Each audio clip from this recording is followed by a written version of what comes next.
The views and opinions expressed in the following program are those of the participants and do not necessarily reflect those of KSMQ Public Service Media Incorporated or its assigns.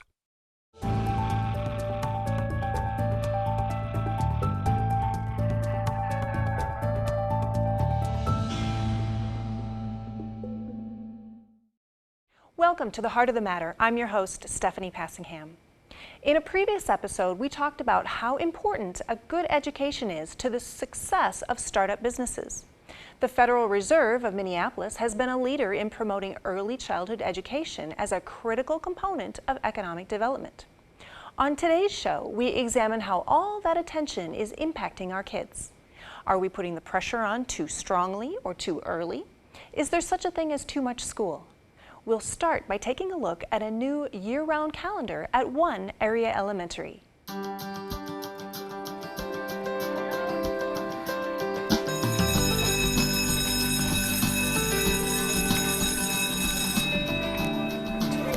were thinking that over a typical summer of 3 months, kids can lose a lot of information. It's a long, tall mountain, and you are the last car on the train. When we studied this concept further, and our principal talked with some principals from Iowa, also Longfellow School in Rochester, and we just got the information that kids retain more when they're not off as long. And so that was the major push. We just wanted that, hopefully we wanted to see if that would happen. At first, I think the parents were just curious because of the whole year-round concept. They kind of got the feeling like, oh, my kids will never be off. At first, they were a little concerned with the different schedules because if their kids were going to be at Sumner or Ellis and the high school, then you'd be doing 2 or 3 different schedules. So that was a big concern for them. We're going to make our number 1, our 2, our 3, our 4, It has been amazing. This is my 17th year at Sumner, and I thought it probably would make a difference. I was totally blown away by the difference that it made. 7, 8, 9, 10. The kids remembered school rules, and as I'm teaching, they just remember what they learned last year. I can't tell you how many times I've had kids say, oh, we did that in 2nd grade, or, oh, I remember that from last year. I just could not believe that the 4 weeks in August could make that much of a difference, but it really did. Pa. Said Pa's finger on the string. Personally, I would recommend it. I think first and foremost we have to think of the students, and this is beneficial for kids. It works.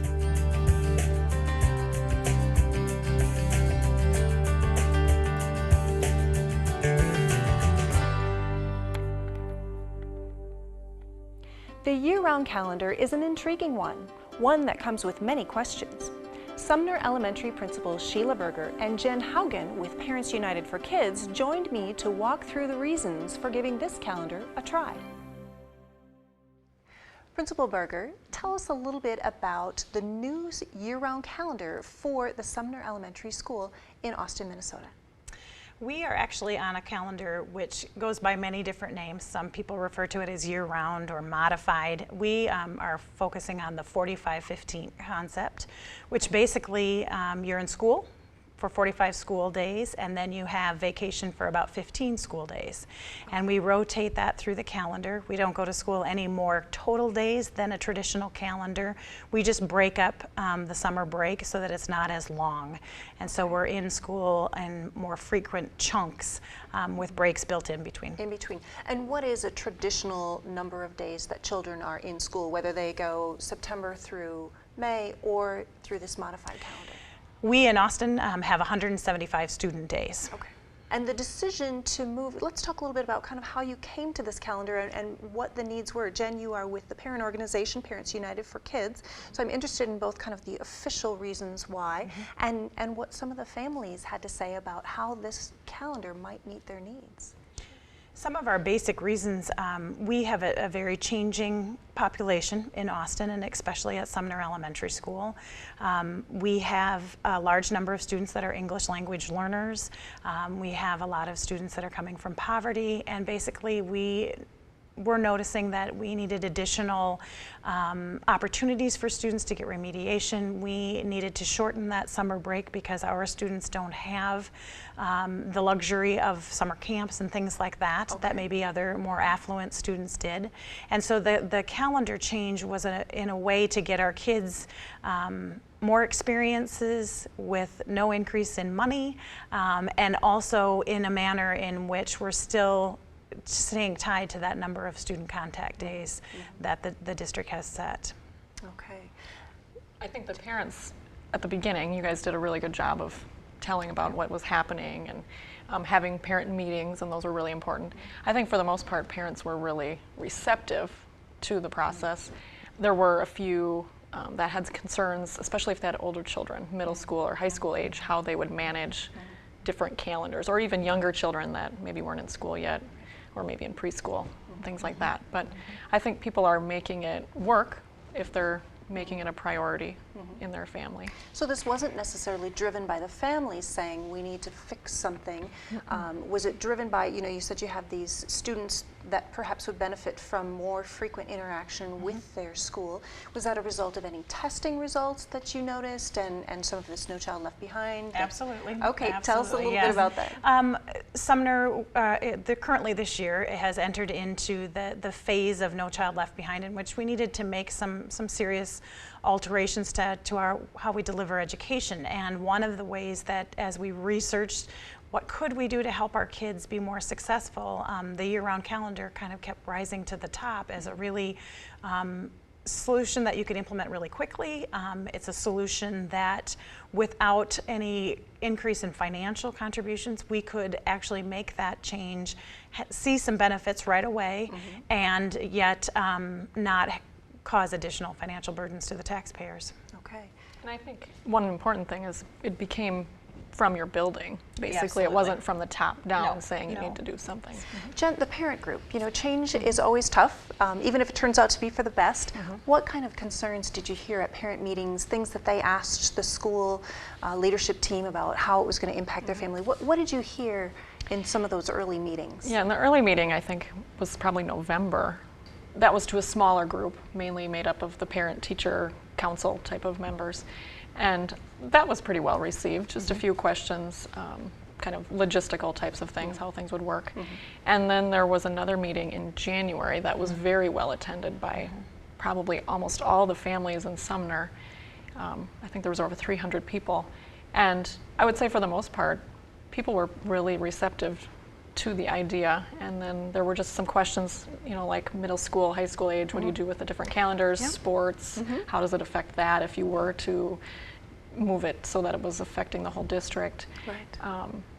I guess I don't know if There were other- also questions about, the park and rec or the YMCA type activities in the summer. Would our students have to miss out on those things because they would be in school? So we tried to work closely with those community organizations as well to make sure that we were still giving our kids opportunities. Okay, so perhaps they have opportunities during their 15 school days off as opposed to, because I'm assuming that you didn't change that rotation in the summer, is that correct? What we were able to do, we just actually came off our first intersession. We had 15 days off in October. We were able to deliver 2 weeks of what we would traditionally call summer school in October. We had about 115 students attending that to get some extra remediation in reading and math and some social skills. And then in the afternoons of those days, we were able to offer some really relatively cheap, if not free, activities. So for example, we took kids out hiking to the nature center. We took a group of kids to the YMCA. We had a game day. So we tried to plan some events to help parents in case daycare was an issue or just needing some activities to break up the days. So for the first 2 weeks, we did have several activities planned for families and kids. And there was also free lunch available during the Absolutely. 3-week off, so that kids, even if they were at home by themselves, could come from 11 to 1 during the school day for lunch. Much like the summer program Yes. that's offered throughout the community. Right, okay. And so this calendar officially began when? August 1st was our first day of August 1st. school. Okay. And I realize it's very early into this experiment, this trial to see, but what's the general feedback that you've been getting from teachers, from parents about the success of how it's working and how, if No Child Left Behind was kind of one of the drivers of this, What are you hearing from folks Well, so far? the research said, as we looked at, should we do this or shouldn't we, what the research said is every student has some learning loss over the course of a 3-month break. As you look at a modified calendar, you can decrease that amount of learning loss for students, and it's especially beneficial for low socioeconomic students as well as English language learners. Okay. And that makes up the majority of our students. Sure. The soft data that we've noticed thus far, as kids came back to school in August, it didn't take near as long to build routines and review before we could dive in and get started. The teachers were saying, we can go, we're ready. These kids, they've got it. We felt like after this first intersession and coming back, kids picked right up where they left off. We were a little worried, does 3 weeks off mean you're gonna have to go back and review again? Right. And they felt like kids picked up and took off. Everybody's feeling a little more rested, they don't have the mid-October, November slump. We were tired at the end of September, but we got refreshed and rejuvenated. So. And are you hearing that from teachers as well? Yeah, I would agree with Sheila saying that they were able to dive into the curriculum. And then parent feedback that I've heard has been very positive, how they enjoyed the break. They were able to do some things as a family together. Also just a reprieve from illnesses that were going around. You're getting away from them, which I always appreciate as a parent. Yes. And then you're able to just, get well rested again and rejuvenated for the next 9 weeks. We had a couple of families who were a little concerned. They had middle school students as well as elementary, and they were willing to try it, but had some reservations. And we did hear from a couple that have very much enjoyed spending time alone with their middle schooler and then spending time alone with their elementary student, or even breaking up the back to school shopping. Right. They took their younger kid out in July and got everything ready. They waited come August, then they took care of the older student. So financially it kind of broke up the expenses too. As well. So, and I think as a parent too, daycare costs for people that are paying for daycare, we are able to space that out a little bit. Not the big chunk doesn't come in the summer. You All can at the same space time. that throughout the year. What kind of measurements are in place at the end of perhaps a 12-month period? Is that when you're going to measure some academic performance and whether or not you're achieving what your goals are for the students? well, in order to be able to start before the Tuesday after Labor Day, which is state statute, we had to actually apply for a waiver. And in that application, we had to state specifically what data are we going to look at to measure whether this is helping or not. So we'll be looking at things like attendance rates, discipline referral rates, obviously achievement test scores on the statewide achievements as well as local achievement scores. So we have a whole collection of data that we'll have to gather. I am expected to report back to the school board at the end of this school year, let them know how things are coming and what our data has told us thus far. But we have a 3-year waiver, and at the end of that 3rd year, we'll have to supply the state also with data and then apply for a new waiver if we choose to move forward again. All right. What about the argument that people will say, let kids be kids. They need that summer break. They need a chance to play. They need a chance to just take a break from school and not have that pressure. Where does that fall in the year-round calendar? Well, I think the beauty of it is you get that opportunity to play. You get it several times throughout the school year. I mean, we've had several calendars in the past few years in Austin in which you come back from school January 2nd, and it is a long road until the Friday before Easter, and there are no planned breaks. So what this does is allows you to have that time to play, dive in, get back to work, again knowing, we just have to make it to the holidays, and we've got 2.5 weeks, and then we just make it till mid-March, and we've got another 3 weeks. So I think you're not losing out on any playtime. I think it's a much more balanced way to look at it, and I think a lot of kids, I heard from so many parents that wished they could have been in this system, and also just knowing that by August 1st most kids are ready to go back to school, ready for that structure again, and this was the perfect opportunity for We that. actually had a student who chose not to participate in intercession this time, just took a break and came back and said, I'm never doing that again. I missed everybody. So the kids, even over the break, 3 weeks was plenty, and they were ready to be back with their friends and back at work. Yeah. Sounds good. Well, we look forward to hearing more about the results of this new calendar year. Thanks for sharing with us. Thank you.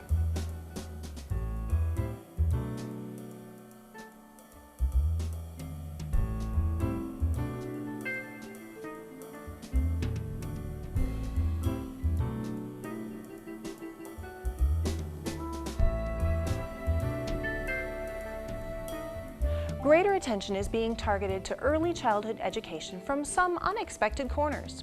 A few years ago, not many of us would have looked at our 3-year-olds and thought, economic development starts here.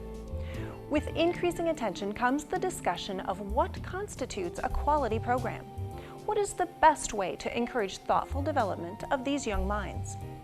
Paul Epstein from the Rochester Montessori School, Stacy York from Rochester Community and Technical College, and Bridget Smith from Owatonna describe the various approaches available to families. Well, on some previous episodes, we learned from some folks involved in entrepreneurship that education is so important, and even the Federal Reserve is driving the discussion about early childhood education and how that's so important as an economic development tool. And we started discussing whether or not this is something that we should place on our children. Economic development's this serious topic. Paul, is this a burden we should place on our youngest children, that they must exceed at an earlier age so we can economically support our communities? Well, that really is a driving question right now, except it's also a question that's been around for over 30 years. Way back in the early 80s, there was this incredible government study called A Nation at Risk, and it came out with the famous statement, our future freedoms are at stake if our educational systems really don't come up to a higher level of quality. Well, 30 years later, and we're in one of the greatest recessions, if not depressions, has me wondering just what is the connection between the government's desire for early childhood education and then an economic security for us all to enjoy. So I have problems with that kind of a stand, but I don't have problems with early childhood education because my perspective comes out of a Montessori tradition. And from that tradition, we regard each child as having unique capabilities, unique potentials. So if entrepreneurship meant that people would grow up and develop those unique capabilities and then make these great contributions to society, I'm on board for that. Early childhood is often defined in a number of ways. Bridget, you often have used that as an opportunity to teach in your home as opposed to a structured, organized, kind of outside preschool. Tell us a little bit about why that choice was important to you and how you look at early childhood education. Well, when we first had children, we decided that one of us would be at home. And so my husband is a pastor, and we wanted to let him do his ministry, and I made the choice, instead of continuing with my career, to then retire early and be home with, have a different job at my house. Yeah.